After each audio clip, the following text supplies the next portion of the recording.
Happy Friday, Pat. We are Hey, on Rick. we're on a little earlier than usual because Yep. You I got to am roll. You got to go yeah to Vegas. bugging out of What? town. Yeah, meeting my friend and his wife. We're going to the Loverboy and Foreigner concert tonight. Tonight, not tonight, tomorrow night. So Well, you are really dating yourself. yeah, I am. I just and it was a But we know that stupid. what goes on in Vegas stays in Vegas. So we won't Yeah, be reporting back next week what happened. no, there So, won't be it. I'll deny everything. So yep. Deny, in deny, deny. We know how that this starts. in this world of cell phones, though, there's only so much you can do. So I thought Hmm. we'd go ahead and punch through, just kind of where we're at. And you've got some really interesting inflation stuff to talk about too. What you just shared with me, but we'll start real quickly just with the um, Cromford Market Index, and it continues to defy us, the naysayers out there. And by looking and showing and I don't know what's going on with this program now. Notice how you put one mouse up and it shows like I 20. know. I I know. don't That's know. happened to me. Yeah, that's happening to you too, right? Yeah, yes. It's something within this software, the streaming software. So I'm not going to move the mouse because I don't want to give anybody a seizure. But you can see that Chandler's up 21% versus last month. Last month their CMI was 188. Now it's 227. Fountain Hills is going up. The only ones that are going down is Tempe, and I'm not sure what's going on with Tempe and Paradise Valley. So the high end of the market there in Paradise Valley, anything above 110 is considered a leaning more towards sellers. But I found that to be continues to be interesting as we look at it. And again, as we look at the numbers that are coming out now too on months of supply, look at this. We're down to 2.1. We dropped from 3.5 to 2.1. That's a major drop in months of supply. So Hmm. in other words, if no other homes came on the market, it would take us 2 months to get rid of our current inventory. And you could see on the ticker down there below that Open Door has more pending listings now than active listings. So they are eating away at their inventory. And because they have not been acquiring much, maybe 40 last month.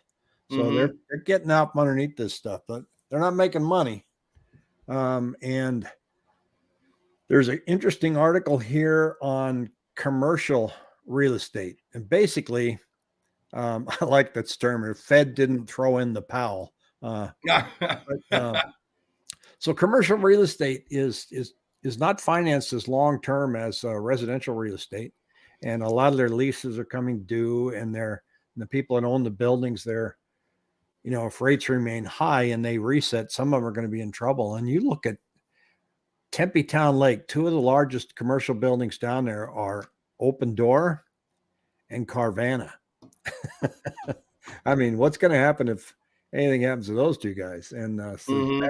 that's and then the other big one down there, of course, is State Farm. So it's going to be an interesting thing to watch over, they say, the next year and a half. Now, if we get some real rate relief, then maybe that's not going to happen. But today, just a quick article here that says U.S. stocks climb after the inflation report as NASDAQ heads for the best quarter more than 2 years. So the PCE came out, was favorable. And, but I also read that, the PCE comes out about 2 weeks after the CPI. So it rarely moves the market much. Is that what you're seeing?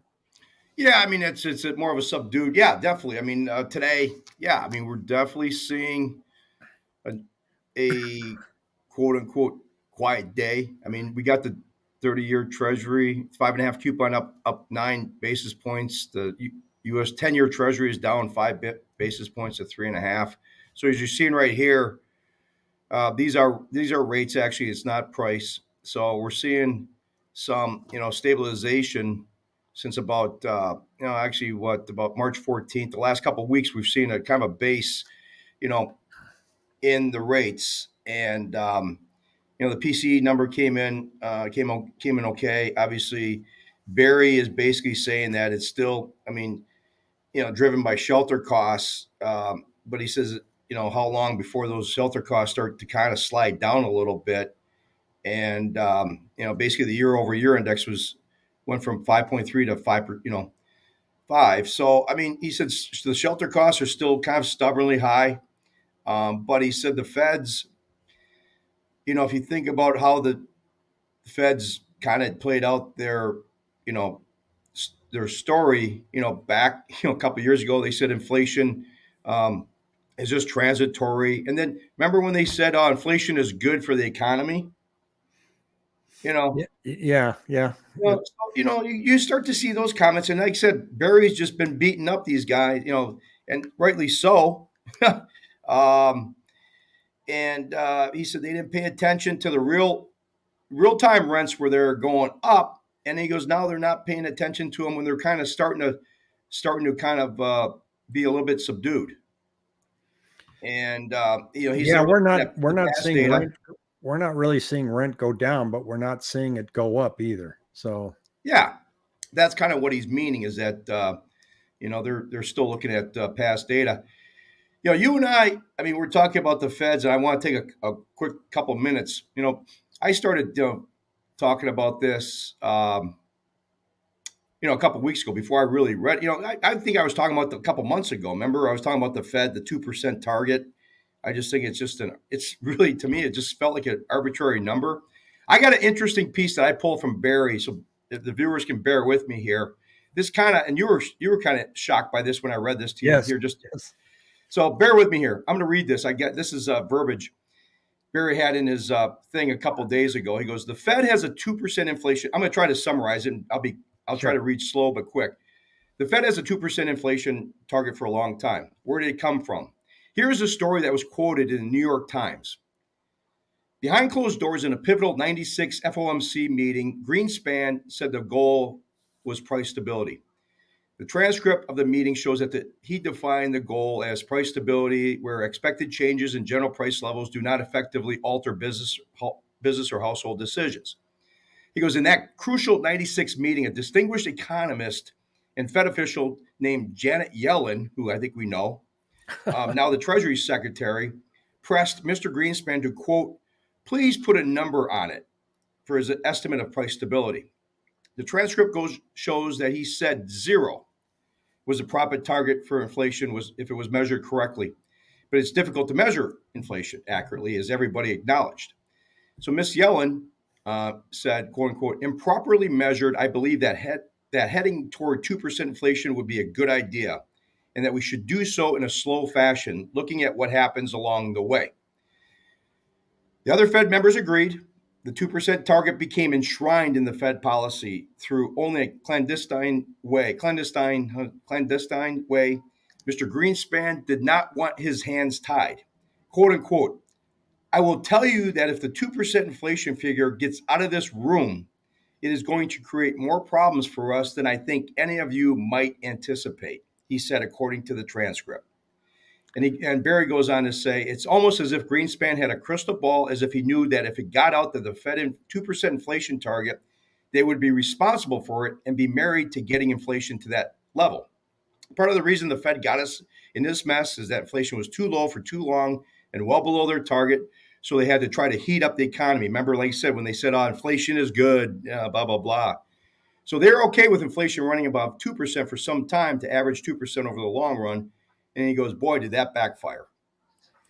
That I find that very interesting because it's we don't want this to get out. I mean, they could have easily said in the situation we're in right now, they could have set a target for 4% and it wouldn't have, Well, whacked everybody out. But now they, well, wait, you've said two. And like yeah, Greenspan yeah. said, if this gets out, we're going to be married to it. And Well, the thing of it is, think about this. This is the way I look at it. 1996 was 27 years ago. yeah, There's a lot that's happened. I mean, that would be like saying we're comparing house prices from in 1996 to today's prices. We're not inflate. Wages have gone up. That 2% number is just a very antiquated number. We've got more inflation built in, just naturally. yeah.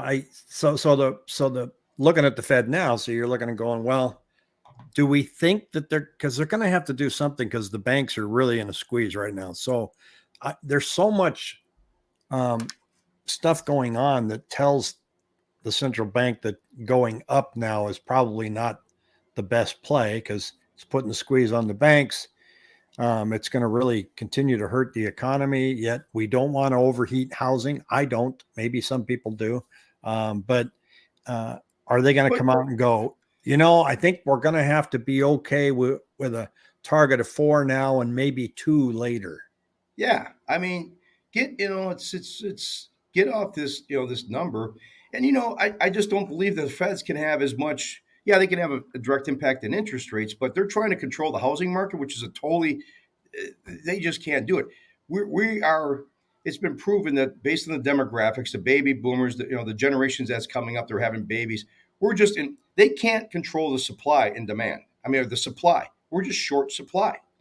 Yeah. The Fed is, they're playing in the wrong game, and they think that they can control housing and with this or that, but it's basically a supply equation. Well, we have a question here that I want to address too. He says, new to your channel, since we are in Arizona too, do you think that Arizona home sales will fall when snowbirds leave? Were they the ones buying a lot of homes? Short answer is no. Most of the snowbirds that are here already have a second home, or they own Rent. a park model, or Mm-hmm. they rent. You go down to Sun Lakes and you'll see that a lot of snowbirds, people who visit during the winter, they pay exorbitant rents to be down here. Mm-hmm. Canadians can only be here 183 days. I was talking to a guy from Saskatchewan yesterday, and I said, "How come it isn't 181 days? Why isn't it just 180? Why is it 183?" And so they have to go back. So they're all getting ready to leave next week, and but they don't. Even the ones that own homes here, they don't sell. They let them sit. You go down to Sun Lakes, you'll see all kinds of empty homes, Sun City, and they have people watch over them when they're gone. So no, they don't. They don't list, and they buy. There's a natural turnover in the snowbird population just because sometimes they sell because I used to go back and forth every year, but now I feel like my age is kind of getting in the way, so I'm just going to stay in North Dakota. So I hope that answers your question, but I think No, I never really seen. We're not. I've been down here 36 years, and I've never really seen them be that much of a impact. They're an impact in restaurants and the food industry because they spend a lot of money when they're here, and but then when they're gone, there went business certain parts of town. But this is the real storyteller right here, though, that new listings went up just a little bit, but we're hanging it. Look at that yellow line. That is and try not to have a stroke, but that yellow line is the number of homes under contract, and compare it to everything behind there. And so our under contract numbers considerably higher than what it has been. Now those big dips are Christmas, New Year's, but prior to that, you can see we were hanging down like 2,400 homes every 7 days. Now we're 3,200 homes, and it's not jumping up. So here's one here. Did you hear about Lucid laying off 1,300 employees? Yeah, I did. These electronic car and electric truck places, I think they're just ripe with really high expenses, and I don't think the market's as strong as people were projecting. So I can't afford a $78,000 Tesla, and I certainly don't think a lot of truckers can afford a big electric truck. So I think reality's hitting them, and I think there's a lot of layoffs in that sector, and there's companies coming down here that are going to be helping build batteries, and I think they're going to reach the same fate. I don't think that's I don't think that's a market we're going to continue to see going up, up, up, and up. And so in 3 or 4 years, we went short on supply. 2019 prices were affordable. Now a decent looking house for 500,000 doesn't make sense. It's always about supply and demand. So if we take a look at our inventory levels, and I'll see if I can pull this out here actively. Well, the problem is, this has been a thing that's been building for, it's just not a 1 to 2 year thing. This has been a cumulative effect of, we've been short since 2010, really. The last, I mean, if there's a chart that I could pull up, I have to Yeah, pull the it up, but builders quit building. yeah, they quit building. Yeah. And when they quit building, they should have been building, 1.5 million homes, and they just basically stopped. And so, it's been, I've seen the number at, we're short 2, 3, 3, 4 million homes. Um, it's just a matter of that, that little blip for a couple of years, you start adding it on, and all of a sudden you've got supply problem. Well, and this chart kind of tells the story. It goes, here's 2019 here, right? Mm-hmm. 17,000 listings. And then they started going down. And then along comes the wonderful pandemic in 2020 right here. And inventory went up when they told us to stay home. 2 weeks, flatten the curve. And then down it comes. It continues to go down. Look at that. We got down to 4,165 homes. Now, what did that mean? Well, that meant that when you look at, and this is just going to be the Cromford Market Index of supply versus demand, it shows you that right here was when we had the big run up in prices. Because see, there's supply there and there's demand way up here. Mm-hmm. It happened again right here. Mm-hmm. So right now we're headed back in that direction with demand going up, supply coming down. So there's not going to be any downward pricing pressure until that equalizes. Thanks for the answer. What are you guys' thoughts on new construction homes? And I'm curious your opinion for Lennar. New construction is doing very well. They're, I think, only down like 3 to 5% versus last year. And I know that Lennar has been offering some great rates. I think we had a buyer get home for 4.75 in Gilbert, and it looks like building is ramping up again. But they, when you actually look at the new permits, Pat, they're not out of control. So it still doesn't look like we're going to have enough. And despite one of the videos you saw where the guy's walking around with a camera going, "Look at this." Well, people are buying them. I hate to tell you. 2021 was even affordable with interest rates low. How often are you seeing mortgage payments under 2,000 these days? First time home buyers? Probably not much, right? Not much, no. I mean, it's been probably running tax insurance and say HOA. I mean, you're running mid to high twos. My first house payment was $1,300, Yeah. 1984. Yeah. Yeah. Add inflation to that, I would expect my house payment to be around 2,000. Yeah, but you're also going to Loverboy and the Loverboy concert, so you're and foreigner. Foreigner, yeah, you're living in the past there, Rick. It's probably going to be pretty good. I did see a video of the Loverboy guy, and holy cow! Yeah, I thought I was getting fat, man. This it's if you ever watch the old Loverboy videos, there are these young, energetic guys, and I'm watching this video, and this guy just waddles out, and I go, "Why is the stagehand out there?" And then he goes up to the mic, like, "Oh my God, that's the lead singer." So. My payment is around 800. Thanks, Pat. Bryce Goodman. Oh yeah, good old Bryce, good man. He there's one, yeah. I was going to tell you. Thanks, Bryce. Yep. Yeah, the things have changed. I mean, there's no doubt about it. I mean, but we were talking about it.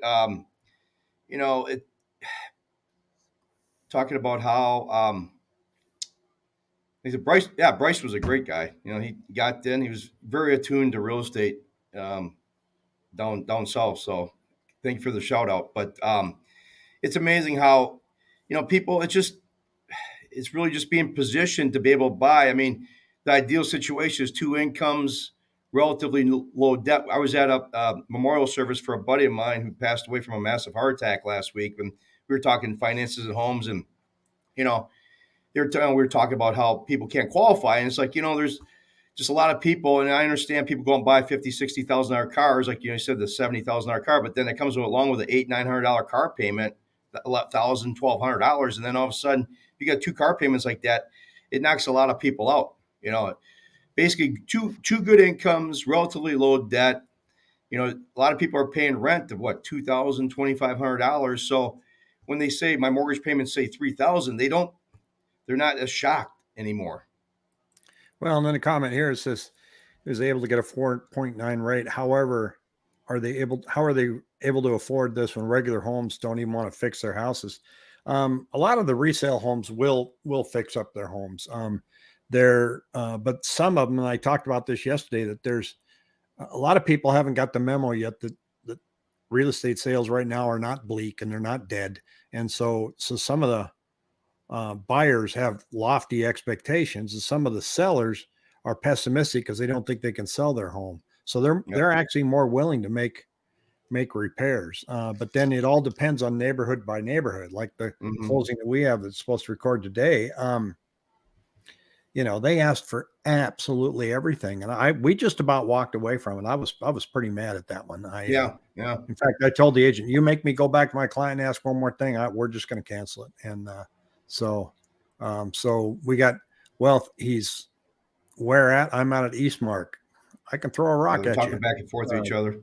yeah, But you know, just the builders are offering some pretty good incentives. I'm kind of curious to see. I'm hearing that this is kind of talk that I'm hearing around it, that these incentives are not going to be around forever. I don't think a lot of times last year the builders have built they basically they did forward markets, trading markets on the interest rates, and that's why they're able to get lower rates. But those will expire eventually, and they'll run. That's limited supply, from what I understand. So yeah, those, yeah. They only have so much money. They can't continue to buy down the rates forever, right? no, no, no, and obviously rates come. I mean, that's their competitive advantage. I say, they are getting some good deals. I mean, there's sometimes I can beat out a builder, but I'm always of the mind, if numbers don't lie, if somebody can get a good deal, me, I've had people that call me and say, hey, I'll just tell them straight up. I mean, I'm not the type of guy to say, hey, I could beat that deal by $5 or $500. I'm like, you're getting a good deal. I mean, that's what I love about the mortgage business. Numbers don't lie. They're Yeah, straight up yeah. numbers. I could talk a big, good story, but the story beside, it's the numbers that really boil down. And, if I can compare X to Y and it's a better number, or if it's the same, whatever. So, but But one thing, interesting side note here, and I don't want to labor on, but one thing I'm starting to see though, on my side, like you said, mortgage bonds have been kind of trapped in this trading range here the last, week and a half, and it's been stable, which is good. I mean, right now the coupon is up 14 basis points, but we're seeing some stabilization with these numbers coming up because you saw the last couple of months when a number would come out, we had some wild gyrations. yeah. So things are kind of now, maybe they're taking some there's a little bit more stability when the information comes out. But what I'm seeing, which is kind of interesting, I've had a couple of appraisals where we're seeing the appraiser check. There's a box stable, increasing, stable, or declining market, and I've had a couple come back declining. But it's also, I haven't seen it on conventional loans. I've seen it with some non-QM, the non-conventional loans that I've done a few of those for people that don't fit in the conventional side. I think these non-QM, they call them non-qualified mortgage, from the Dodd-Frank era. They're coming back, and I think they're being a little bit more conservative. And what happens is if they see a declining market, you might qualify at 80% loan to value, but the underwriter will say, sorry, you're not no longer at 80%. We're cutting your LTV down to 75%. So people have to come in with 5% more money. Well, what are they But seeing that's telling them that I know. Well, it's they're crazy. declining? It's 'Cause, been I a mean, segmented market. I mean, here's the chart. yeah, I know. I know. I mean, I think some of these, like I said, I had remember I told you a couple months ago that we're doing good with appraisals and they're coming up, but they always have a lag effect too because they're looking at old data last 30 to 60 days Yeah, where we so saw. if they're looking at comps and they're looking in the rearview mirror, they're looking right here.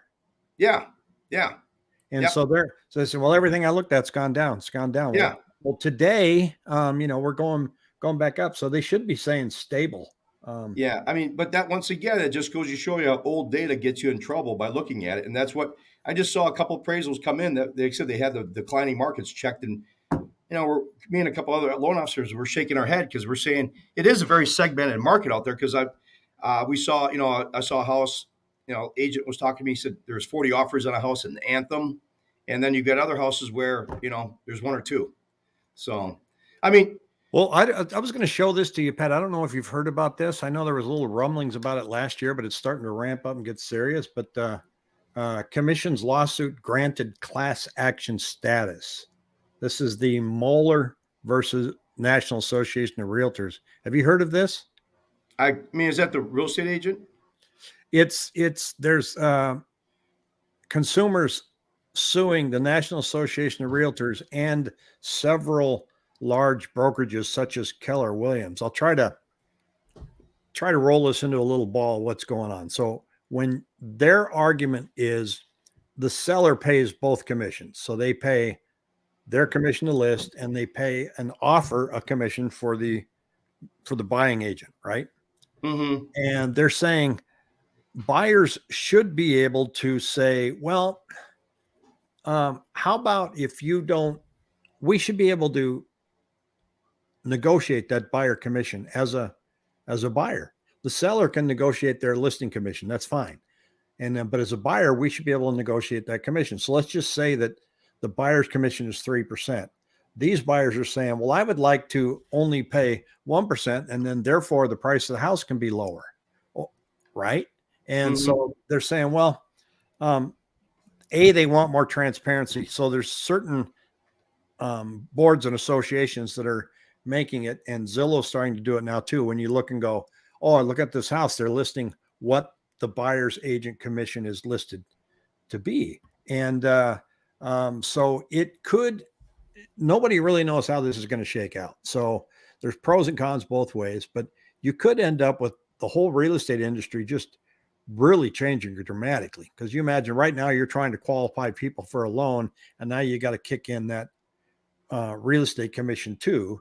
Well, that's already a part of the loan, but I think part of that, they're saying that if they change it, just that house prices will adjust and come down because people no longer have to list the house with the buyer's agent commission. And I think that's a bunk theory. I don't see that happening. But I think you could see, if let's say they win this thing, and you know how class action lawsuits are, they take a long time. This is by the same company, same lawyers that went after big tobacco. So you could see buyer's agents offering things like on a la carte basis. I will show you homes and here's my fee, $25 a house. I'm a showing agent. Redfin does that now. Okay. Or I'll charge you this much to write a contract. I'll charge you this much to handle the entire transaction. And so, which might make things very confusing. So that could change. And the other thing that I thought was not true was these people were saying that they had no flexibility. Now, when you list your house, you can negotiate whatever commission you want. That doesn't mean the agent's going to take it. And you're offering a buyer commission as an incentive for the agents to bring the buyers to see your house. You don't have to make that 3%. You can make it. I've seen some. We just did one that was 2.25. So it's hard to tell. I mean, so but anyway, I'm gonna stay on top of that and see what's going on.